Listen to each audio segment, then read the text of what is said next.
আসসালামু আলাইকুম, শুভ অপরাহ্ন। সুপ্রিয় শ্রোতা, শুরু হয়ে গেল আমাদের কৃষি আবহাওয়া পরামর্শ সেবামূলক অনুষ্ঠান ৯৮.০ এফএম। অনুষ্ঠানটি এখন সরাসরি সম্প্রচার করা হচ্ছে কৃষি আবহাওয়া কমিউনিটি রেডিও কুমিল্লা থেকে। আমি সোহেল আছি আপনাদের সাথে প্রতি রবিবার থেকে বিকেল ৩টা থেকে ৪:৩০ পর্যন্ত, বৃহস্পতিবার পর্যন্ত। আমাদের এই অনুষ্ঠানে আপনারা জানতে পারবেন কৃষি সম্পর্কিত সকল তথ্য। আসুন জেনে নিই কুমিল্লা জেলার আজকের কৃষি আবহাওয়া বিষয়ক বুলেটিন। বাংলাদেশ আবহাওয়া অধিদপ্তর হতে প্রাপ্ত আবহাওয়া পূর্বাভাস। বৃষ্টিপাত 0 মিলিমিটার, সর্বোচ্চ তাপমাত্রা 22.৮ ডিগ্রি সেলসিয়াস, সর্বনিম্ন তাপমাত্রা 8.4 ডিগ্রি সেলসিয়াস, আপেক্ষিক আর্দ্রতা 41.1% থেকে 49.2%, বাতাসের গতিবেগ ঘন্টায় 8.5 কিলোমিটার, বাতাসের দিক উত্তর উত্তর থেকে পূর্ব দিক।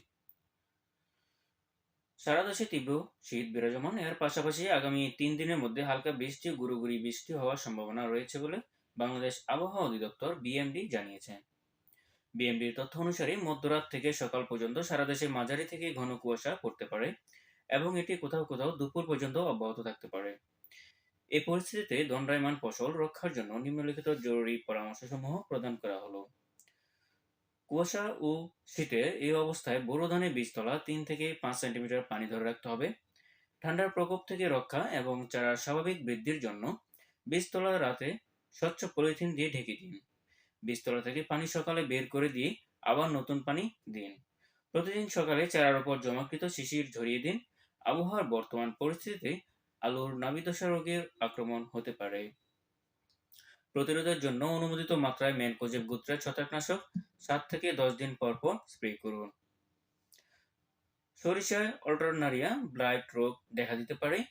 রোগ দেখা দেওয়ার সাথে সাথেই অনুমোদিত মাত্রায় ইপ্রোডিয়ন গোত্রের ছত্রাকনাশক 10 থেকে 12 দিন পর পর 3 থেকে 4 বার স্প্রে করুন। ঠান্ডাজনিত ক্ষতিকর প্রভাব থেকে রক্ষার জন্য ফল গাছে নিয়মিত হালকা সেচ প্রদান করুন। কচি ফল গাছ ঠান্ডা হাওয়া থেকে রক্ষার জন্য খড় বা পলিথিন শীট দিয়ে ঢেকে দিন।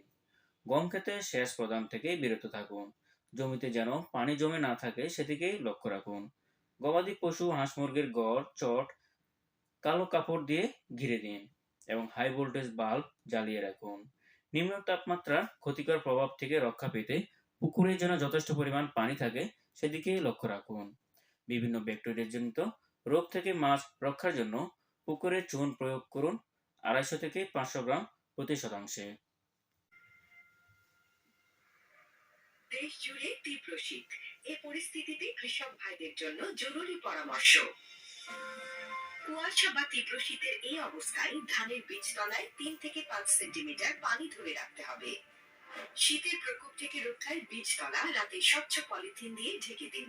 প্রতিদিন বীজতলার পানি সকালে বের করে দিয়ে আবার নতুন পানি সরবরাহ করুন এবং চারার উপর জমে থাকা শিশির ঝরিয়ে দিন। আবহাওয়ার বর্তমান পরিস্থিতিতে আলুর নাবি ধসা রোগের আক্রমণ হতে পারে। প্রতিরোধের জন্য অনুমোদিত মাত্রায় ম্যানকোজেব গোত্রের ছত্রাকনাশক 7 থেকে 10 দিন পর পর স্প্রে করুন। সরিষার অল্টারনারিয়া ব্লাইট রোগ দেখা দিলে সাথে সাথে অনুমোদিত মাত্রায় ইপ্রোডিয়ন গোত্রের ছত্রাকনাশক 10 থেকে 12 দিন পর পর 3 থেকে 4 বার স্প্রে করুন। শীতজনিত ক্ষতিকর প্রভাব থেকে রক্ষার জন্য ফল গাছে নিয়মিত হালকা সেচ প্রদান করুন। কচি ফল গাছ ঠান্ডা হাওয়া থেকে রক্ষার জন্য খড় বা পলিথিন শীট দিয়ে ঢেকে দিন।